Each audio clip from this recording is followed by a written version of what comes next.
Welcome to the Consulting Growth Podcast. I'm Professor Joe Omani, a Professor of Consulting at Cardiff University and an advisor to consultancies that want to grow.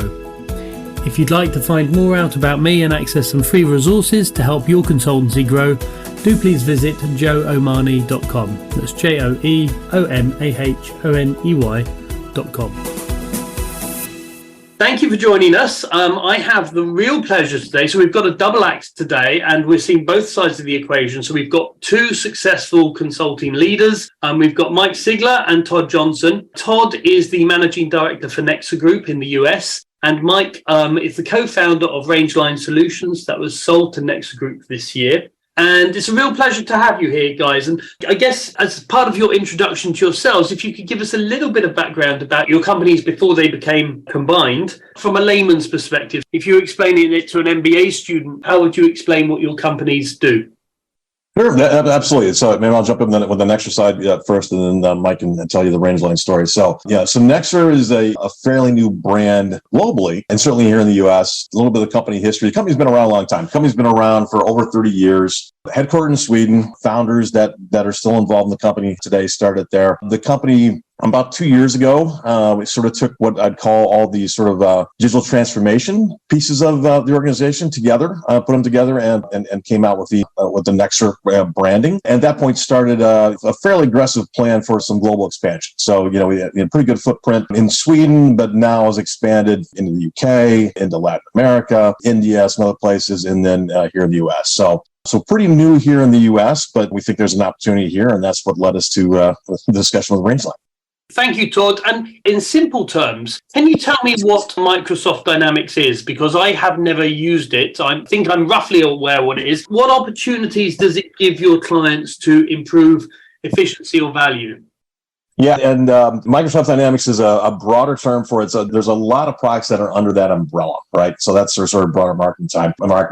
The terms most people be familiar with, the things we're focused on, it's ERP and CRM historically. So these are business applications that our customers run their core business processes on. That was a nice succinct. I wasn't expecting it to be succinct, but thank you for your succinctness. I'll try not to rattle on. I can go further, but I'll try.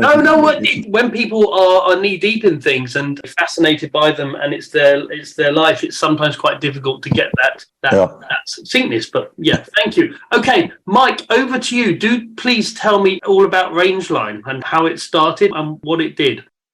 Absolutely. Yeah, it's kind of a short story, but an exciting one that we had in our past. So we, being myself and another co-founder, Dan Giangiulio, had consulting experience. Like we worked at a couple different companies before founding Rangeline Solutions. So we had a consulting background and we had expertise in the supply chain space, particularly kind of manufacturing, distribution. We had a lot of experience working with customers in those areas. And so we felt we had a very strong skill set, expertise to offer customers and offer the market with the Dynamics area. And so late 2017, we opted to branch off from our respective companies and form Rangeline Solutions, just being the two of us in the beginning, just thinking that with the skills that we had, we would help customers in any way that we could and kind of just take that humble beginning and try to bring on more people to the team as we grew and found more opportunity. And it really just expanded from the two of us. And so, our core focus still was centered around the skill sets that we had developed over the years around the supply chain, distribution, manufacturing specifically. And so that was our target. And over the years, it was just, I think the Dynamics 365 space has thankfully been very busy in a very hot market for a little while. And it's something that we've been able to, over the years, find more and more customers. And I think our expertise and quality of delivery just led to more and more growth over the years. And then, eventually in, late 2022, or rather early 2022, we started a conversation with Nexer and kind of led to the next chapter of the story. Okay, and what does, with my boutique consultancy hat on, obviously with a strategic buyer, usually there's a gap that's been filled or synergy that's been achieved from the perspective of the company that's been bought. Did you specifically did you start with a view of, look, we're going to sell in 6 years' time, and so therefore we need to specialize in this niche? Or did you think, okay, here's a market that's growing, let's just see what's going to happen?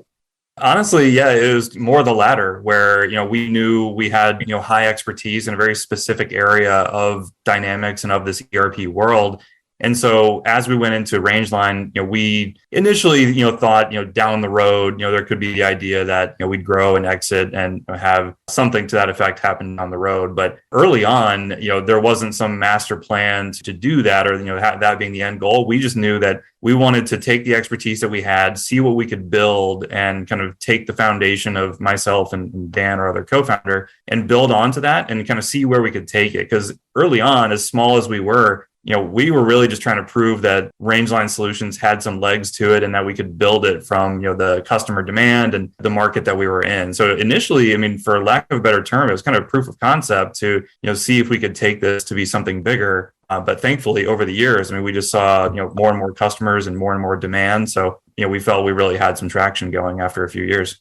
Okay, great. Thank you. And Todd, from the buyer's side, could you talk me through roughly at a high level how that worked in Nexer in terms of, I'm guessing, you mentioned earlier that you've got capital for expansion and it's a global focus. And I can imagine there's hundreds of potential companies that might be on your list. I guess two things. One, could you walk us through that process, but also what specifically attracted you to Rangeline and how did that work with Rangeline specifically?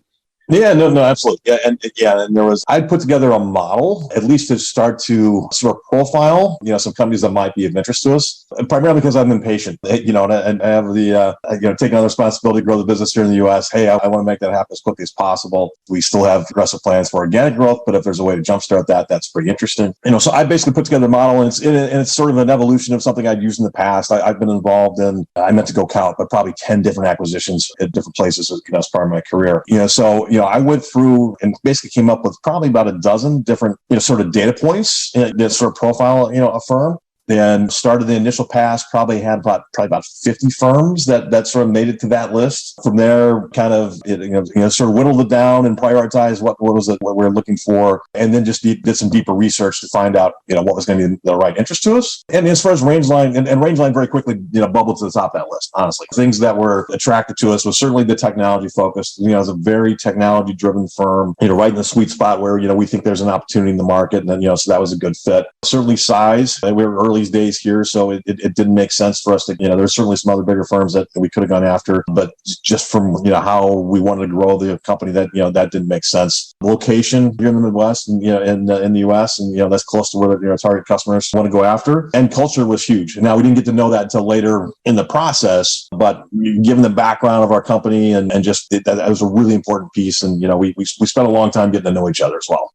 That's really nice. And I noticed when you were talking about culture, Mike was nodding quite vociferously. So, Todd, I'm interested in terms of, you've been in senior positions for the last however many years. And in fact, from your LinkedIn profile, you actually spent a fair bit of time at Microsoft, when most people wouldn't have heard of Microsoft. In 91, they came on my horizon in 95, so early days. But in terms of your senior experience, especially with acquisitions, what lessons have you learned throughout that process that have enabled you to get better at the acquisition process?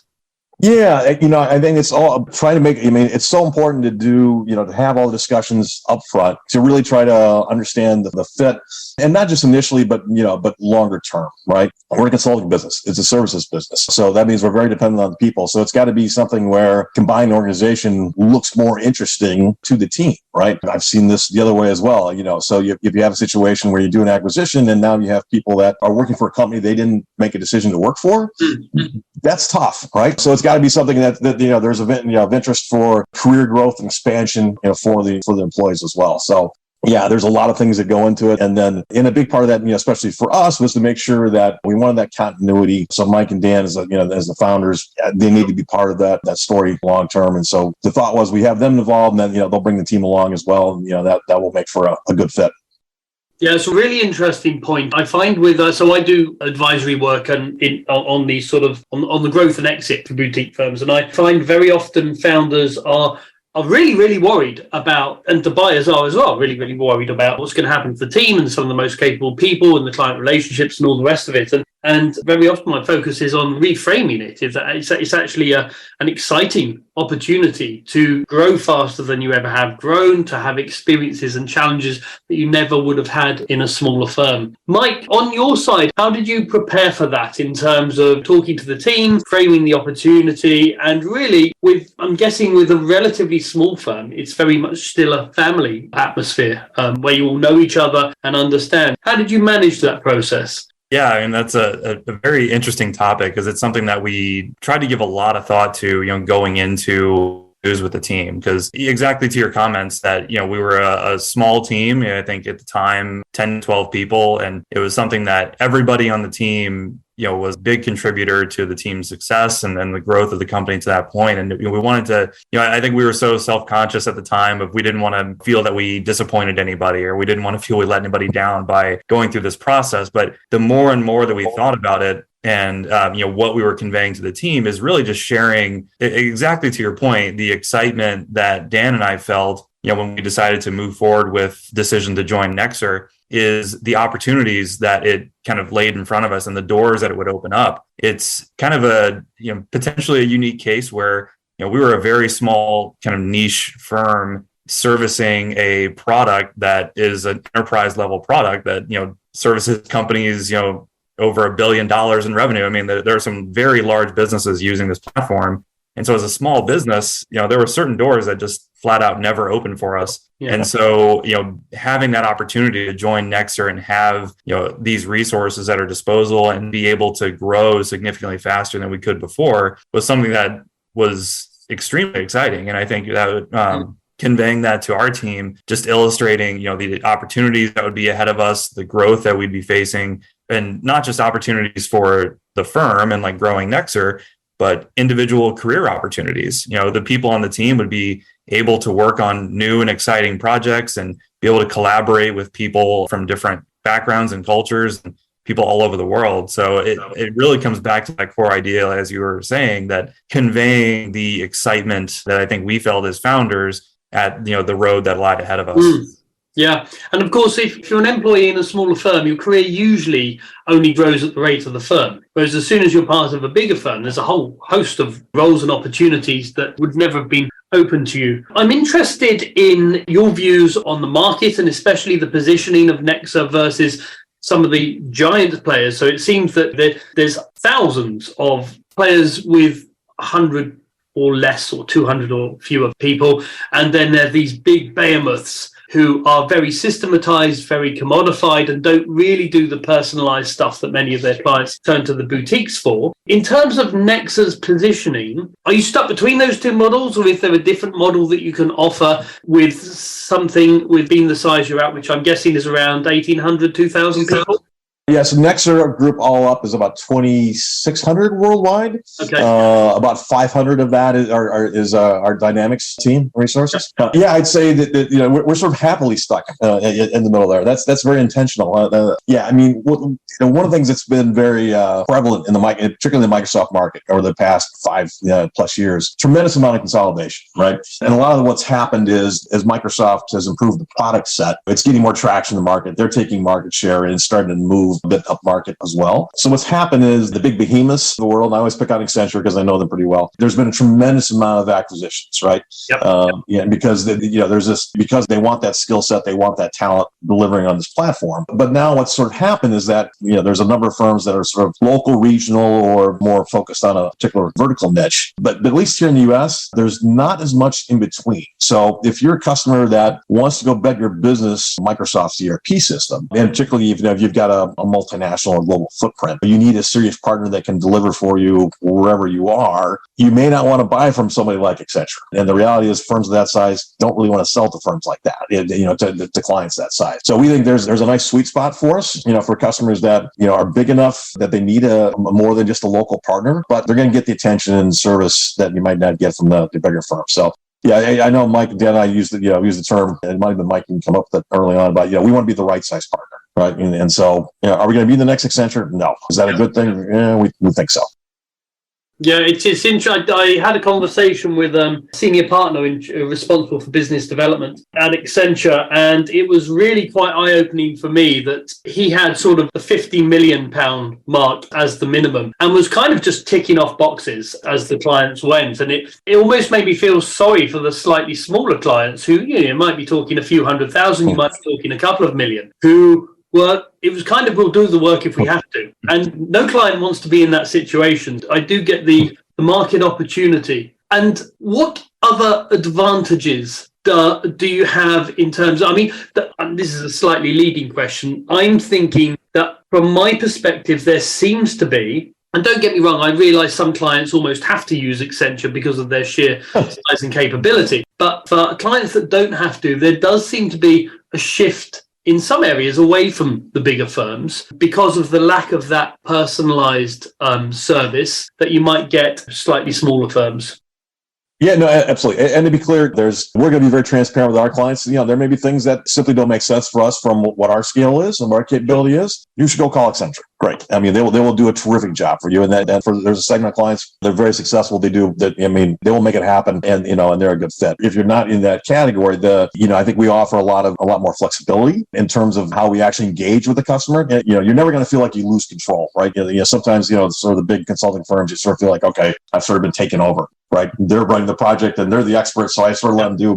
But you're kind of beholden to them. We very much have a partner with our clients for how we drive things. And there's a continuity, consistency. So when we first start that conversation with the client, those are the people that are going to be there delivering as part of your project, right? Okay. Yep. As opposed to, hey, I've got some really good experts, and once you sign the deal, where'd they go? You're never going to see them again, right? Yep. That won't happen with us, right?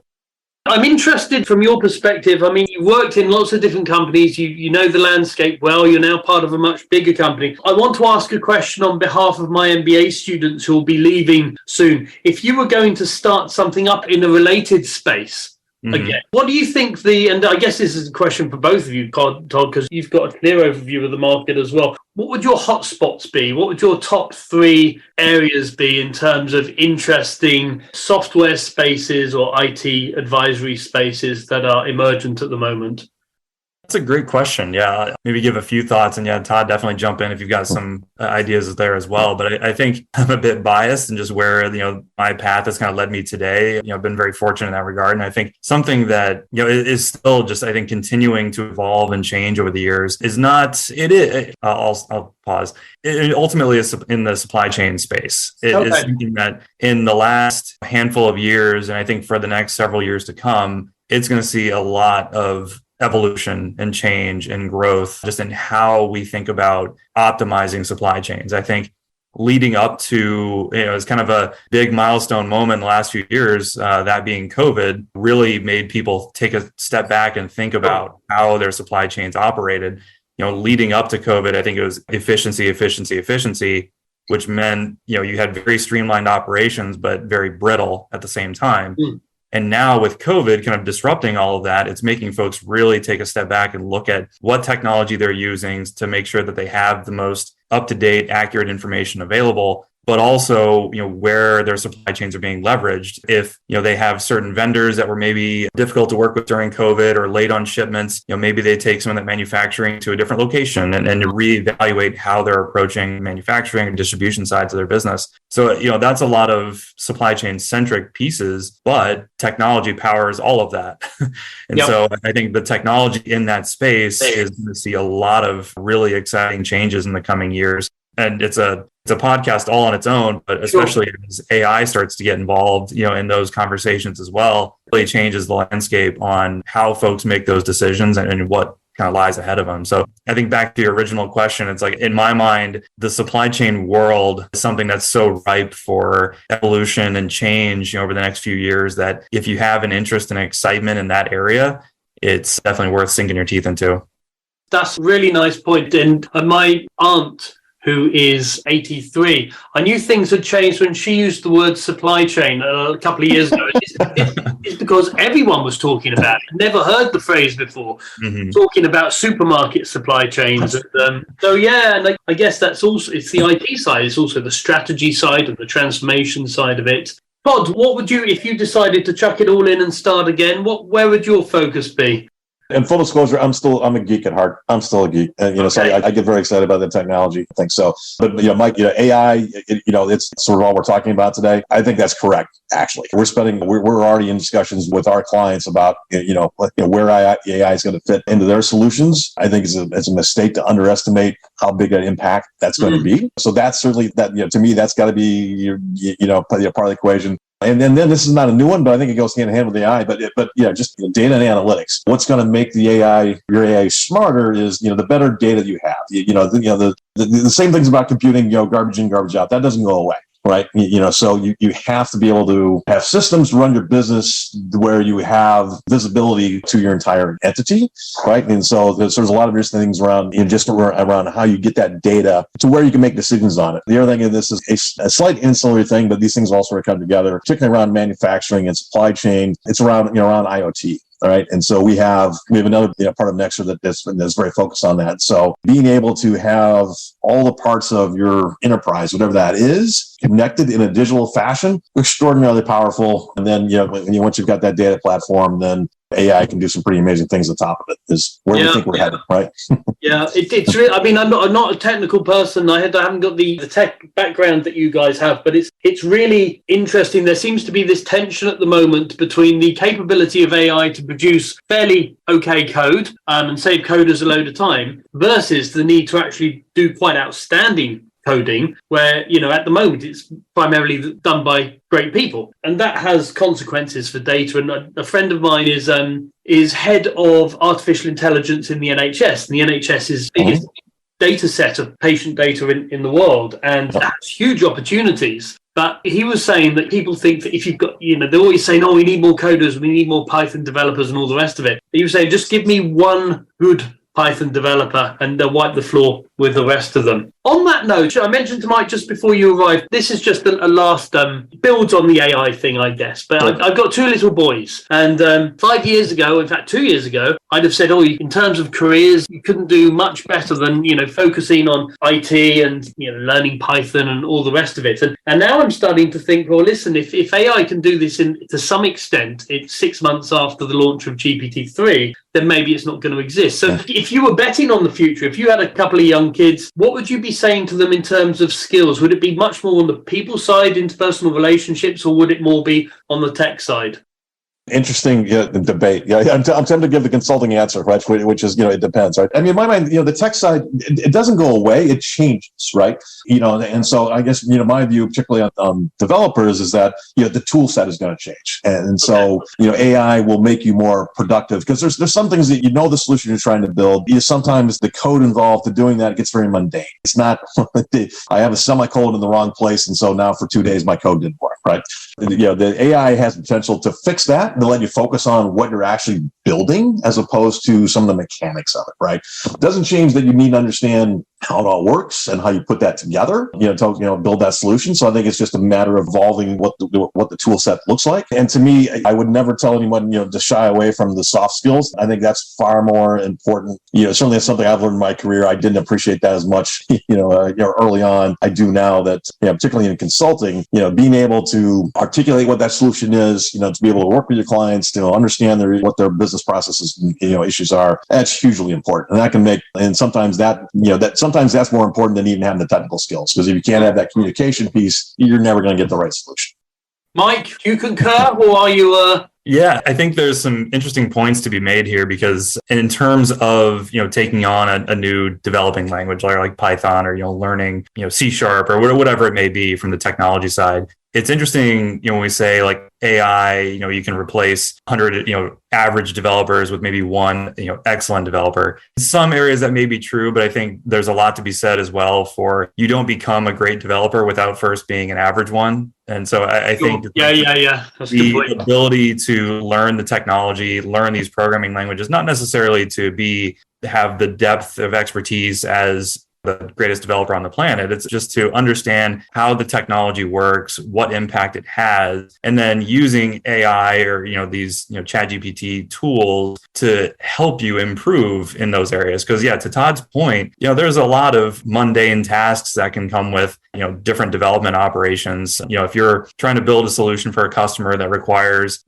these table sets and storing data, it's like instead of building these 20 different tables to store information of this type, if that's something that an AI tool can spin up for you in 10 minutes, that's time saved. And that lets you as the developer or the implementer of the solution focus really more on the big picture side of things and what the overall impact of the solution is going to be, rather than spending your days, creating new tables or doing very mundane tasks. So I think there's a lot to be said for learning and understanding the technology and how it works, leading into, and I guess just the impact it can have on a business, but, still leveraging the AI platforms as a tool to make, getting to the solution much more efficient and easier.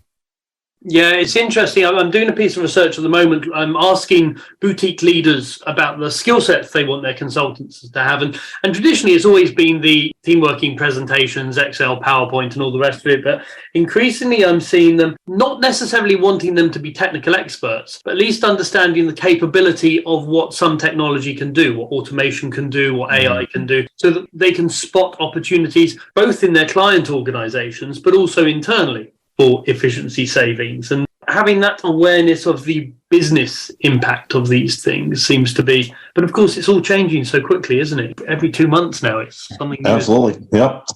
Well, listen guys, thank you so much for your time. Congratulations on your successes. I'm going to listen out for future growth and exciting opportunities, but in the meantime, I really appreciate your time. Thank you. No, absolutely. Love the discussion. And hey, people want to hear more. We have thoughts and opinions, and hey, we like to help clients. So feel free to reach out if we can help. Absolutely. Thank you for your time. Cheers, Mike. Thank you, guys. Take care. Bye-bye. Thank you. Bye. As ever, thank you for listening to the Consultancy Growth Podcast. This is Professor Joe Omani at joeomani.com.